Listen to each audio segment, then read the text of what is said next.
علامہ اقبال کہتے ہیں کہ تو رہ نورد شوق ہے منزل نہ کر قبول، لیلا بھی ہم نشیں ہو تو محمل نہ کر قبول۔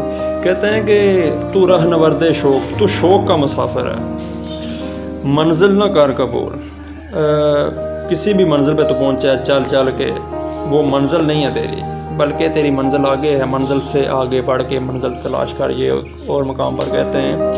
تو ایسے ہی ہے کہ اگر تو ایگزامپل دیتا ہوں یہاں پہ، اگر تو حافظ بن گیا ہے، یہ ایگزامپل ہی ہے، تو ساری زندگی حافظ ہی نہ رہے بلکہ آگے بڑھ، چینج ہو، تبدیل ہو۔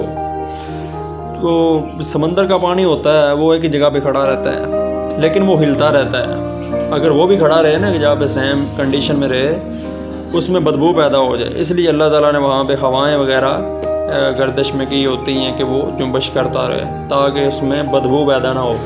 یہی کنڈیشن انسان کی ہے، اگر انسان بھی کسی ایک جگہ پہ کھڑا ہو جائے گا وہ بدبو پیدا کرے گا، یعنی کہ اس کے جو ہے افعال سے، الفاظ سے خوشبو نہیں پیدا ہوگی، کیونکہ وہ کھڑا ہو گیا۔ کوئی بھی پانی ہے جب کھڑا ہوتا ہے وہ بدبو پیدا کرتا ہے۔ آگے کہتے ہیں کہ لیلا بھی ہم نشیں ہو تو محمل نہ کر قبول، کہ تجھے آرام کے، عیش و عشرت کے اور اس طریقے کے سارے مواقع مل رہے ہیں تو پھر بھی جو ہے ان مواقعوں کو قبول نہ کر، کیونکہ اگر تو پر عیش زندگی گزارے گا، پرتعیش زندگی گزارے گا، آرام طلبی کے ساتھ زندگی گزارے گا، تو پھر تو بڑا مقام، بڑی منزل حاصل نہیں کر سکتا۔ بڑی منزل حاصل کرنے کے لیے ضروری ہے کہ تو ٹف زندگی گزارے، ایک مشکل زندگی گزارے، کیونکہ بلندی پہ چڑھنے والا انسان ہمیشہ مشکلات سے دوچار ہوتا ہے، جبکہ بلندی سے پستی کی طرف جانے والا انسان جو ہے وہ ایزی ہوتا ہے۔ تو آگے کہتے ہیں جی کہ اے جوئے آب بڑھ کر ہو دریائے تند و تیز، ساحل ہو گر عطا تجھے۔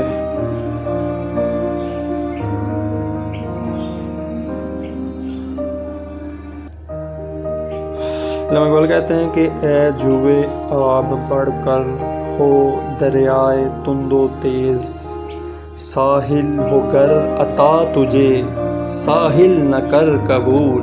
علامہ اقبال کہتے ہیں کہ اے انسان، تو ایک ندی کی طرح زندگی نہ گزار۔ جوئے آب مین ندی، چھوٹی سی ندی جس کی آواز نہیں ہوتی، شور شرابہ نہیں ہوتا، بلکہ خاموشی کے ساتھ وہ چلتی ہے۔ آگے سے کوئی کسان اگر چاہے تو اس کا راستہ بھی موڑ سکتا ہے۔ علامہ اقبال کہتے ہیں کہ تو ندی کی طرح زندگی نہ گزار بلکہ ایک دریائے تند و تیز ہو، ایک پاورفل دریا کی طرح زندگی گزار، جس کے آگے جو بھی رکاوٹ آئے، چاہے وہ معاشی رکاوٹ ہو، معاشرتی ہو، لوگوں کے الفاظ ہوں، یار یہ کیا کر رہے ہیں، وہ کیا کر رہے ہیں، یہ باتیں ذہن میں نہ لا، بلکہ ان رکاوٹوں کو، تیرے جوش، تیرے جذبات کا جو دریا ہے، ان رکاوٹوں کو ہٹا دے۔ ساحل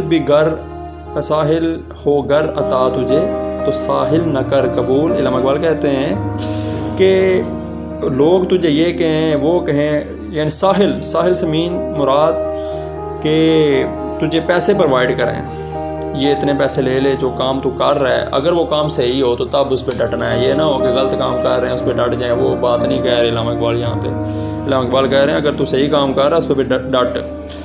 پھر اس کے بس تجھے ساحل سے مراد پیسے عطا ہوں، تجھے آفریں ہوں، تجھے یہ لے کر دیں گے، وہ دیں گے، یہ عہدہ دے دیں گے، یہ کر لیں گے، وہ کر لیں گے، پھر ساحل قبول نہ کر بلکہ تو تند و تیز دریا کی طرح آگے بڑھتا جا۔ پھر کہتے ہیں کہ صبح ازل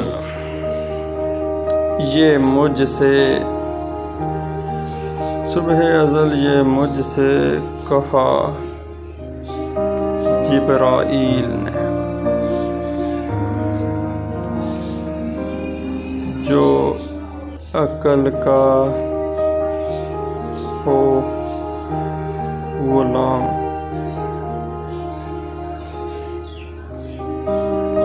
وہ دل نہ کر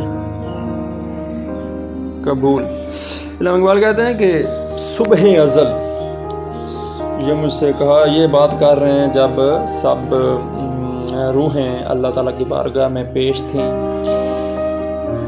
جب سجدہ کرنے کا حکم ہوا کہ سب جو فرشتے ہیں وہ سجدہ کریں جی حضرت آدم علیہ السلام کو، تو اس وقت شیطان کو یہ خیال آیا کہ یار یہ تو مٹی سے بنا ہوا انسان ہے، اس کو میں سجدہ کیسے کر سکتا ہوں، میں تو ایک آگ سے بنا ہوا بڑی شے ہوں، جیسے آج کل انسان بھی کرتے ہیں نا، میں بہت بڑی شے ہوں، تو یہ ہے وہ ہے بہت بڑی، جی میں اس انسان کی میں نہیں ختم ہوتی۔ ابلیس نے بھی کہا تھا میں، جب اس نے میں کہا، اللہ نے کہا چل بھائی تو نے میں کہہ دیا، اب چلا جا میری آنکھوں سے جو ہے نا اوجھل ہو جا، بلکہ اللہ تعالیٰ نے اس کو دھتکار دیا، جنت سے نکال دیا۔ تو صبح ازل یہ کہا جبریل نے، علامہ اقبال کہہ رہے ہیں کہ عقل کا جو غلام ہو، وہ اس وقت ابلیس جو ہے وہ عقل کا غلام بن گیا تھا۔ عقل کہتی ہے اکثر، اکڑ جا بھائی، عقل جو ہے انسان کو ہمیشہ تو نہیں کہہ سکتا، لیکن اکثر میں کہہ سکتا ہوں کہ اکثر جو ہے غلط مشورے دیتی ہے، نہیں ایسے کر لے تو بچ جائے گا، یہ کر لے وہ۔ عقل کہتی ہے سو جا، صبح کے ٹائم جب نماز پڑھنی ہو نا تو عقل کہتی ہے سو جا، تو دل کہتا ہے اٹھ عبادت کر لے۔ اس لیے علامہ اقبال دل کی بات کو فوقیت دے رہے ہیں کہ دل جو بات کرتا ہے وہ ٹھیک کرتا ہے۔ عقل جو ہے یہ بیسک کہہ لیں کہ ٹول ہے بہانے بنانے کی ایک فیکٹری سے بول سکتے ہیں عقل جو ہے۔ اس لیے علامہ اقبال دل کی بات کو ترجیح دے رہے ہیں۔ یہ عقل ہی ہے جو رشتوں کے اندر تنازعات بناتی ہے۔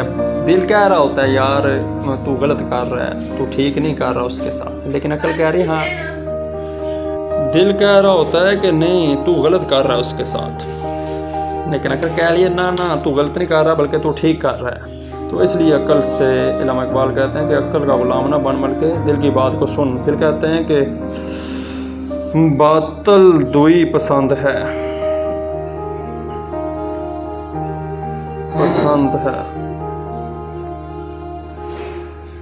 حق لا شریک ہے،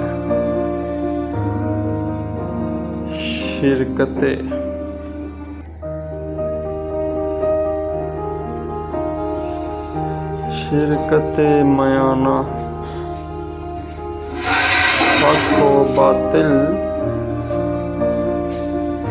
نہ کر قبول۔ یہاں پہ علامہ اقبال کہتے ہیں کہ باطل دوئی پسند ہے۔ باطل کے دو چہرے ہوتے ہیں۔ قرآن پاک میں بھی اللہ تعالیٰ کہتا ہے کہ جب وہ اپنے مسلمانوں کے ساتھ ملتے ہیں، منافق جسے بولتے ہیں ہماری زبان میں، جب وہ کافروں کے ساتھ ملتے ہیں تو انہیں کہتے ہیں جی اسی تواڈے نال ہاں۔ جب کافروں کے ساتھ ملتے ہیں، اپنے دوستوں یاروں کے ساتھ ملتے ہیں، پھر کہتے ہیں ہم آپ کے ساتھ ہیں، ہم ان کے ساتھ ویسے مذاق کر رہے تھے۔ علامہ اقبال یہاں پہ کہتے ہیں کہ باطل جو ہے یہ دوئی پسند ہے، دو چہرے رکھنے والا چہرے رکھنے والا انسان کہہ رہے، یا کوئی خیالات میں جو کریٹ کرتا ہے انسان، دماغ جو ہے کریٹ کرتا ہے انسان، وہ سمجھ لیں یہاں پہ۔ باطل دوئی پسند ہے حق لا شریک ہے، اللہ جو ہے وہ اس کا کوئی شریک نہیں ہے۔ شرکت میانہ ہے حق و باطل نہ کر قبول، یہ ہے نا حق و باطل کی ملاب کر دینا، جی وہ بھی ٹھیک ہے، یہ بھی ٹھیک ہے، وہ بھی ٹھیک ہے، یہ بھی ٹھیک ہے، یہ بات جو ہے یہ ٹھیک نہیں تیرے لیے، کیونکہ دودھ میں اگر گند مل جائے نا، کیچڑ مل جائے، نالی کا پانی مل جائے تو پھر وہ دودھ بھی کیچڑ بن جاتا ہے۔ اس لیے شرکت میانہ حق و باطل نہ کر قبول، اس لیے یہ جو باتیں ہیں نا، حق و باطل کو ایک ساتھ نہ ملا، بلکہ باطل جو ہے دودھ جو ہے وہ کھڑا ہونا چاہیے۔